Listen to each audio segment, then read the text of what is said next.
खन्न 16 दिन लगाउँछ भने सोही खेत 8 जनाले खन्न कति दिन लगाउँछ भने कति दिन लगाउलान् है भन्नाले सल्युसन हामी बनाइसकेको नै छु।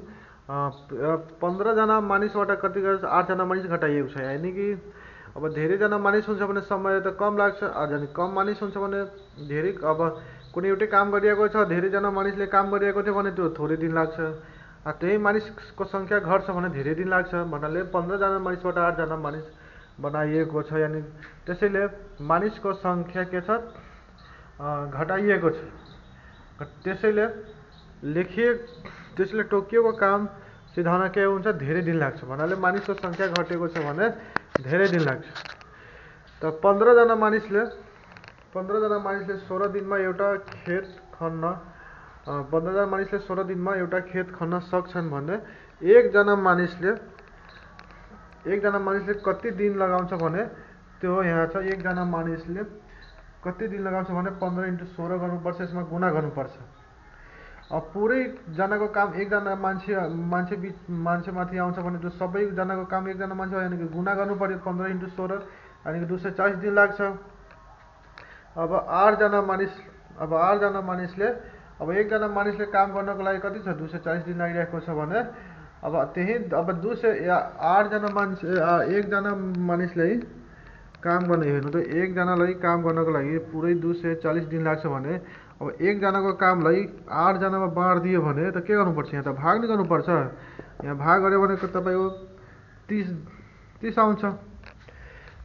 अब यसमा एक जनाको काम के गरेको छ 8 जनामा बाँडिएको छ। एक जनाको काम थियो भने 8 जनामा बाँडिएको छ भने 8 जनामा भाग बाँडियो, यानी कि भाग लगाएको छ, यानी कि 240 दिन जुन छ एक जना मान्छेले 240 दिनमा जुन काम गर्छ त्यो 8 जनाले काम गर्यो भने, यानी कि 240 मा भाग लगायो भने 8 जनाले, यानी कि भाग लगायो भने कति हुन्छ 30 दिन लाग्छ। अब 8 जना मान्छेले त्यही काम गर्नको लागि 8 जना मानिसले सोही काम गर्नको लागि कति लाग्छ हाम्रो 30 दिन लाग्छ। अब यसमा यहाँ हामीले गुणा मल्टिप्लाई पनि गरेर देखाइदिएको छु। 16 × 15 गर्दाखेरि कति आएको छ 240 आएको छ। यदि फेरि यो क्वेसनमा तपाईले केही प्रब्लम छ, केही डाउट छ भने तपाईँ यहाँ के गर्नुहुन्छ केही कमेन्ट बक्समा लेख्न सक्नुहुन्छ। फेरिदेखि म तपाईँले यो क्वेसनलाई रिपिट गराइदिइरहेको छु। यसमा भनेको छ 15 जना, यहाँदेखि तपाईँले देखिराख्नु भएको छ हेर्नु 15 जना मानिसले एउटै खेत खन्न 16 दिन लगाउँछन् भने सोही खेत खन्न सोही खेत 8 जनाले खन्न कति दिन लगाउँछ भनेको छ। यानी कि 15 जनाले खेत खन्नको लागि 15 जना मानिसले त्यही खेत खन्न 16 दिन लगाउँछ भने 8 जना मानिस भयो भने कति दिन लगाउँछ। यानी कि मानिसको संख्या कम भएको छ भने, जब मानिसको संख्या कम हुन्छ भने समय धेरै लगाउँछ। यानी यदि काम गर्नेको संख्या धेरै आयो भने त्यो 2 दिनको काम हुन्छ भने 1 दिनमा पनि सकिन्छ। त्यसै हो यसमा लेखिएको हो के भन्नाले 15 जना मानिसबाट कति 8 जना बनाइएको छ भने मानिसको संख्या घटाइएको छ यहाँ हैन। 15 जना मानिसले काम गर्दै थियो, अब 8 जना बनाइएको छ भने घटाइएको छ। त्यसैले त्यो काम गर्न अब त समय लाग्छ, धेरै समय लाग्छ। यानी धेरै मान्छेहरू काम गर्दै थियो त कम समय लाग्छ, अब कम मान्छे भयो भने त समय त धेरै लाग्छ। त 15 जना मानिसले 16 दिनमा एउटा खेत खन्न सक्छ भने एक जना मानिसले 15 × 16 गरेको छ। किनभने अब सबैजनाको काम एक जना मान्छे माथि आयो भने त सबैजनाको काम यानी कि कति दिन यानी कि गुणा गर्नुपर्छ। अब 15 जनाको मान्छे एक जनाले काम गर्यो भने त त्यो त पुरै गुणा गरेर कति दिन लाग्छ भने त्यो पुरै यानी कि उसलाई एक जना मान्छेले अब 240 दिन लाग्छ। एक जना मान्छे काम गर्यो भने 15 जनाको काम 240 दिन लाग्छ भने 8 जना मानिसले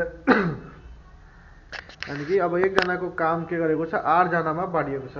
एक जनाको काम 240 दिन लागिरहेको छ भने त्यही कामलाई 8 जना मान्छेले गर्यो भने, यानी कि 8 जना मान्छेले भाग लगायो भने त्यो 30 दिनमा त्यो काम के गर्छ, त्यो 30 दिनमा त्यसले काम गर्न पुरा गर्छ, 30 दिनमा गर्छ। 8 जना मानिसले सोही खेत खन्नमा काम गर्न के 30 दिन लाग्छ भन्नाले यो क्वेसनको एन्सर यो छ। क्वेसनको एन्सर के छ हाम्रो 30 दिन लाग्छ काम गर्नको लागि 8 जना मान्छेले है। तपाईको यो प्रश्न सकिन्छ है। त यो भिडियो प्लिज लास्टमा तपाईँलाई यही भन्छु कि यो मलाई बस्न त्यति एडिटिङ गर्न पनि अहिले टाइम छैन, त्यसै भए यही नै भनिदिएको छु कि तपाईँ यो भिडियो राम्रो लाग्यो, क्वेसन राम्रो लाग्यो भने तपाईँ यसलाई सब्सक्राइब गर्न नबिर्स्नु होला है। यदि तपाईँ सब्सक्राइब गर्नुहुन्छ भने म फेरि अर्को भिडियो बनाउँछु, अनि अर्को भिडियो होइन त्यसपछि योभन्दा राम्रो क्वालिटीको बनाउने प्रयास गर्छु।